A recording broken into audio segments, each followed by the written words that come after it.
අර රොටි දන්සලක ඊයේ පෙරේදා රොටි බෙදා හිටපු 6 දෙනෙක් යට කරගෙන ගිහිල්ලා මැරුවනේ මේ. ඊයේද පෙරේදාද කොයි.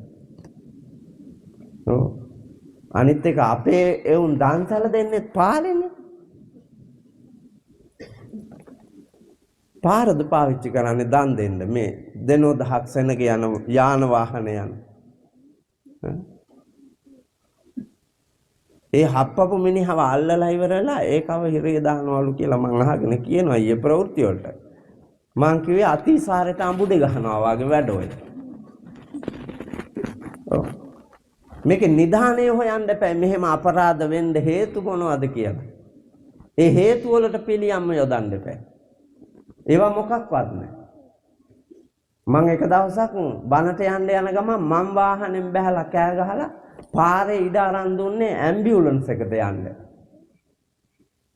මෙවුන් කනවා පාර මැද්දේ වාහන නවත්තගෙන අරකේ නලාව නාද වෙනවා නාද එක්කෙකුට වක්කන් ඇහෙන්නේ. අරු මැරනවා මෙවුන් කනවා.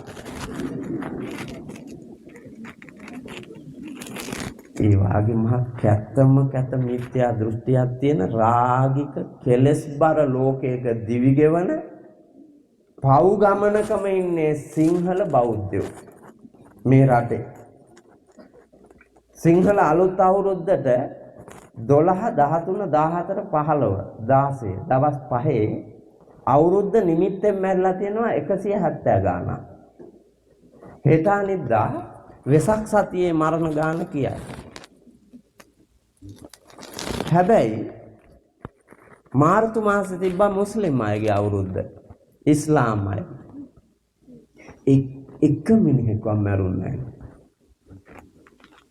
මට කියන්නකො කාගේද විනය? කාගේද ශික්ෂණය?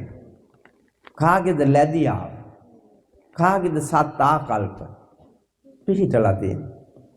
මෙච්චර නිර්මල දර්ශනයක් තියෙද්දි විද්‍යාත්මක මාවත් පෙන්නලා තියෙද්දි ප්‍රඥාවන්ත උතුම් සැපදායක ගමනක් නිදහස් ලෝකයක් උදා කරලා දීපු දර්ශනයක් තිබෙද්දි මොකද වෙලා තියෙන්නේ?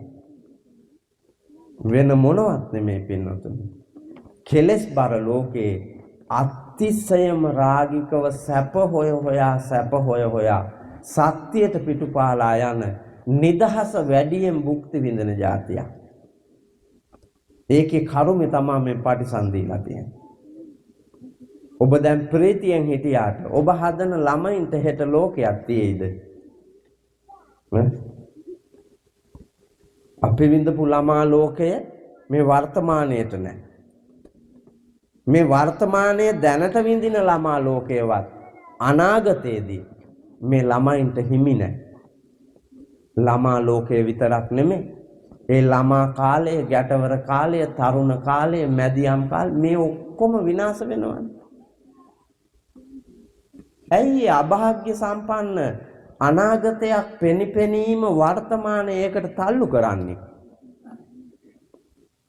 මේ වර්තමානය ගොඩනගාගෙන අනාගතයේ නිර්මාණශීලී පුණ්‍යවන්ත බුද්ධිමත් සම්වර්ධනීය සෞභාග්‍යයක් ඇති අනාගතයක් කරන්න ඉතිහාසයෙන් ගන්න තියෙන දේ අරගෙන වර්තමානයේ තනාගෙන මේ ගමන යන්න බෑ.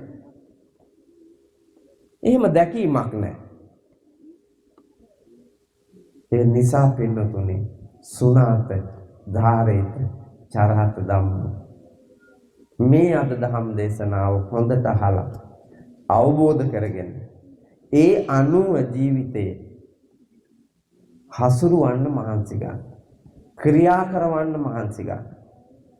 එතකොට ඔබේ මෙලවත් පරලොවත් දෙකම ඔබ ජීවත් වෙන සමාජයේ ඔබේ ගෙදර දොර පරිසරයේ ඔබේ අනාගතය සුවසේ පවත්වගෙන යන්නට පුළුවන්. සෞභාග්‍ය උදා කර ගන්නට පුළුවන්. නිදහස්ව දකින්නට පුළුවන්. සැපදායක ගමනක් යන්නට පුළුවන්. වටපිටාව තනා ගන්න පුළුවන්. නමුත් අපි එතන නැත්තම් මේ කරන කාර්යයන්ගෙන් වැඩක් නැති වෙනවා. මේ ඔක්කොටම හේතුව වෙන මොකක්වත් නෙමෙයි. අපි මෝඩයි. මේ සමාජයේ අපි මෝඩයි. අකුරු ඉලක්කම් දන්න මෝඩයෝ ඉන්නේ. ඉස්සර හිටියේ අකුරු ඉලක්කම් දන්නේ නැති බුද්ධිමත් අය. මේ ලංකාව ගොඩනගලා තියෙන්නේ අකුරු ඉලක්කම් දන්න අයද? නෑ. ඒගොල්ලෝ අකුරු දන්නේ නැහැ ඉලක්කම් දන්නේ. හැබැයි සත් ආකල්ප තිබ්බා. පවට බයයි. පවට ලැජ්ජයි. කම්මැලිකම ලැජ්ජා සහගත වැඩ. අනුන්ට බරක් වෙලා අතපාලා කන එක ලැජ්ජ සහගත වැඩ. කෘතගුණ නොසලකා හරින එක ලැජ්ජාවක්. දෙමව්පියන්ට නොසලකන එක ලැජ්ජාවක්. මහා පාපයක් අපායේ යන. ඒ ආකල්ප වලින් ඒගොල්ලෝ සන්නද්ධ වෙලා හිටියේ පිරිලා. ඒකනේ සම්මා දිට්ඨි. ඒකනේ යහපත් දැකීම. අසත්පුරුෂ ආකල්ප නෙමෙයි තිබ්බේ. සත්පුරුෂ ආකල්ප. යහපත් ආකල්ප. විද්‍යාත්මක ආකල්ප අපච්චි. විද්‍යාත්මක ආකල්ප. ඒ තරම් ගෞරවණීයයි. කන බත්පතට පවා ගරු කරන. ඒ බත්පත දෙන අයට ගරු කරන. ඊටාම පින්වත් හැඟීම් තිබුණු ශ්‍රී ලංකාවේ උතුම් ජාතියක් හිටියේ. ආන්ගේ ජාතිකත්වය හොයා බලා දැක දැන අවබෝධ කරගෙන පින්වතුන් ඔබේ ගමන යන්න මහන්සි ගන්න. නැත්තම් වැඩක් නෑ. නිකන් රෙද්දෙන් සිල් පෙන්නලා රෙද්දෙන් සම්භාවනීය බව පෙන්නලා රෙද්දෙන් මහත්මා ගති පෙන්නලා රෙද්දෙන් පූජනීය බව පෙන්නලා රෙද්ද ඇතුලේ වල් පල් හොරෙක් ඉන්නවා නම් ඒ ගමන අපායට නිවනට නෙමෙයි. ඒ නිසා අවබෝධයට ගන්න කියන්නේ. මං ගෑනු අයගෙන් ප්‍රශ්නයක් අහන්න. අම්මද උතුම් බිරිඳද? ඈ?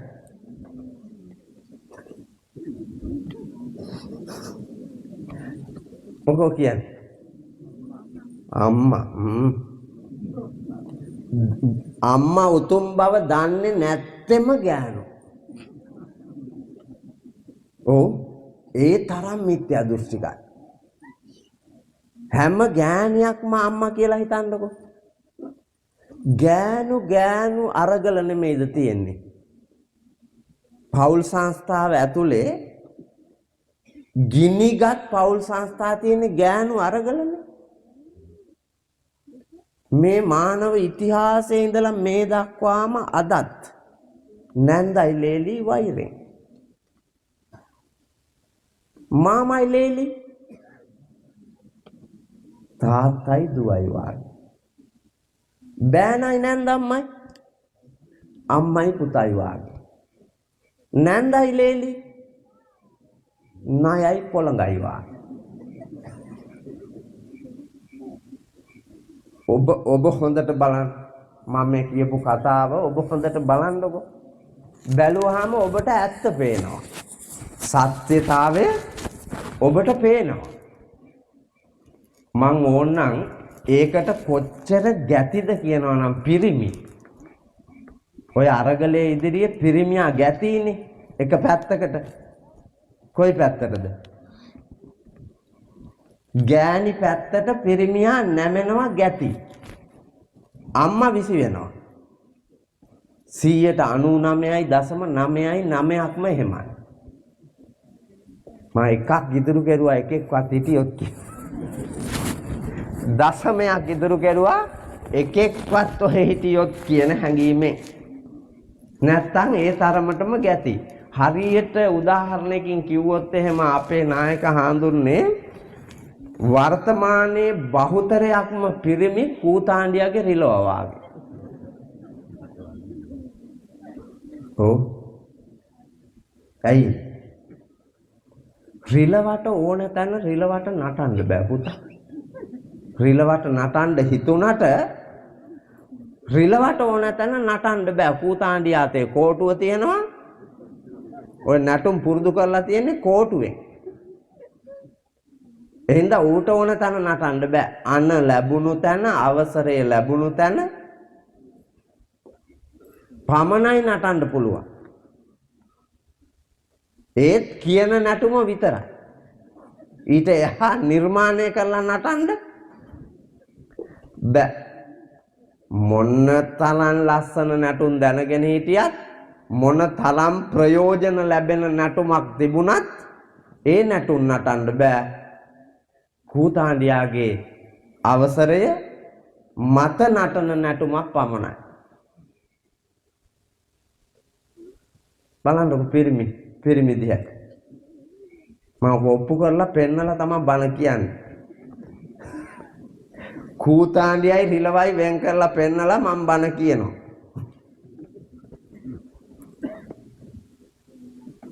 මම කාන්තාවන්ගෙන් අහුවානේ අම්මද උතුම් බිරිඳද කියලා. ඇත්තටම අම්මා තමයි. සත්‍ය අම්මනේ උතුම්. එතකොට gedara budun අම්මා. නොපෙනෙන දෙවියන් ඉන්න ලෝකේ පෙනෙන දෙවියෝ අම්මා. නොපෙනෙන දෙවියන් වැන්දේ ඇයි ඔබ නිවසේ දෙවියන් අම්මා. ඇයි සියලු ආරක්ෂාව දෙන්නේ දරුවගේ මව් කුසේ ඉඳලාම අම්මා. පුබ්බාචාරිය මුල්ම ගුරු මාතාව අම්මා. ජීවයේ උල්පත හැම මානව පැටියෙක්ම මේ ලෝකයට ප්‍රාණය ඇතුව ස්නේහයෙන් බිහි කරන්නේ ජනනී ඇය. බිහි කරන්නේ ඇය. ජීවයේ උල්පත ඇය. ගෑණි ගැන ඔහොම මොනවද තියෙන්නේ කියලා ඈ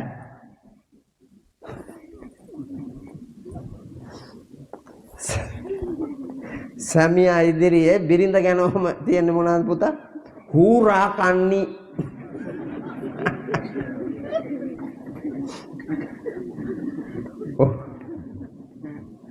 නැන්දම්මා කන්නි. ඔහොම බැලුවොත් නම් එහෙම එව්වා පෙනෙයි. එයින් එහා එකක් එන්න විදිහක් නැහැ කියලා හිතෙනවා. මම මෙව්වා කියනකොට ඔබට දුක හිතෙයි. නෑ පින්නතුනි මේක ගැඹුරින් ඇත්තටම බලන්න. ඇත්ත මේක. පිරිමි ඔක්කොම බලන්නකෝ.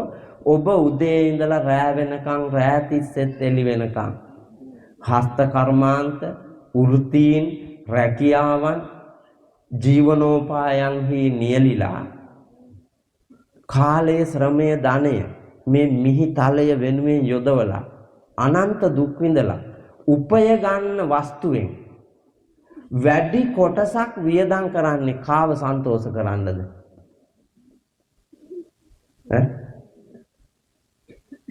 කාව සන්තෝෂ කරන්නද වියදම් කරන්නේ? අම්මව?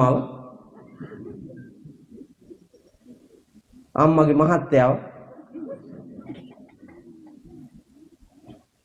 නෑ. අඩුම තරමේ උඹ සන්තෝෂ වෙනවද?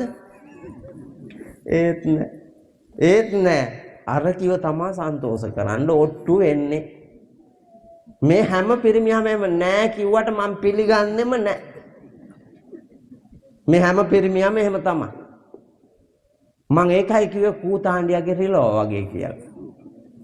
කූතාණ්ඩියා කවුද? නෑ ගෑණි කූතාණ්ඩියා. උඹ නටන්නේ. උඹ රිලෝ. ඒක තමයි ඇත්ත. හැබැයි වචනයට කතාවට අපි gedara budun අම්මා. වාක්‍ය පුතා. ප්‍රායෝගික ලෝකේ නෑ. දෙවියෝ අම්මා. ප්‍රායෝගික ලෝකේ නෑ. ගුරුන් අම්මා. ප්‍රායෝගික ලෝකේ නෑ. ජීවය දීපු උත්තමාවිය අම්මා. දීපු ජීවය මත මේ රංගපාන අපිට ඒ දීපු එක පේන්නේ. ඒ අවාසනාවන්ත කර්මයක් කරගහගෙන යන ඔබ මේ හැම බිරිඳක්ම ඔය දෑතේ ඔඩොක්කුවේ තියාගෙන ඉන්න දරුවා ලොකු වෙච්ච දාට ඔබද නැන්ද අම්මා වෙනවා. එදාට තමයි කරුමේ තේරෙන්නේ. එතකන් තේරෙන්නේ ඒ අවාසනාවන්ත මෝඩ දැකීම දුරු කරගෙන පින්වත් ගමනක් ගිහිල්ලා මේ සමාජයේ නිකලල් කිරීමේ උත්තමා ගුණය තියෙන්නේ ඔය මෞකම ඇතුළේ. ගැහණියට ලතා කියලා කිව්වේ නිසා. ඒවා විස්තර කරන්න වෙලාව නෙමෙයි. ලතා කියන පදේ අරුත් ගොඩයි. එරින්දා සෙනෙහ ලතාවක් වී පුණ්‍යවන්ත ලතාවක් වී මේ හැමතෙම හෙවන හදන්න පුළුවන් නම් ලංකාවේ මෞකම දීප්තිමත් වුණොත් රටේ අනිත් මානව වර්ගය දීප්තිමත් කරන්න සත්පුරුෂ ආකල්පවල පිහිටන් වාසනාව තියෙනවා. ඒ හින්දා ඔබට මට අපට සැබෑ ලෝකයේ දකින්නට වරම් මේ උතුම් දහම් දේශනාව තුලින් ජනිත වේවා. ඒ ලැබූ මහා පුණ්‍ය කර්මයේ බලය දැනට සිව් මාසකට එහාදී අපවත් වී වදාරන්නට යෙදුණු ශ්‍රී ලංකා අමරපුර ආර්ය වංශ සද්ධර්ම යුක්තික මහා නිකායේ මහා නායක අති ගෞරවනීය අපේ නායක හාමුදුරන් වහන්සේ ඇතුළු විහාර පරපුරේ අපවත් වූ සියලු ස්වාමීන්ද්‍රයන්න් වහන්සේලාට ඒ වගේම අද ප්‍රධාන දායකත්වයේ ධර්මයෙන් කටයුතු කරනු ලබන ලහිරු ආයතනයාධිපති ව්‍යාපාරයාධිපති පින්වත් අපේ මහත්මාණන් මැතිණිය පවුලේ ඇත්තෝ ඇතුළු සියලු දෙනාගේ නමින් මිය ගිය කුල දෙටුවෝ සියලු දෙනාට ඔබ අප නාමයෙන් නැසීමේ පරලෝ ගොස් පින් ගන්න ඉන්න සකල විද නෑහිත මිතුරෝ වේනම් ඒ හැම දෙනාටමත් ඔබටත් මටත් ශාන්තිදායක පින්වත් බෝසත් ගමනක් තුලින් උතුම් නිවනින් සැනසීම වෙනුවෙන් හේතු වාසනා වේවා වෙත්වා වෙම්වා කියන හැඟීමෙන් සාදු කියලා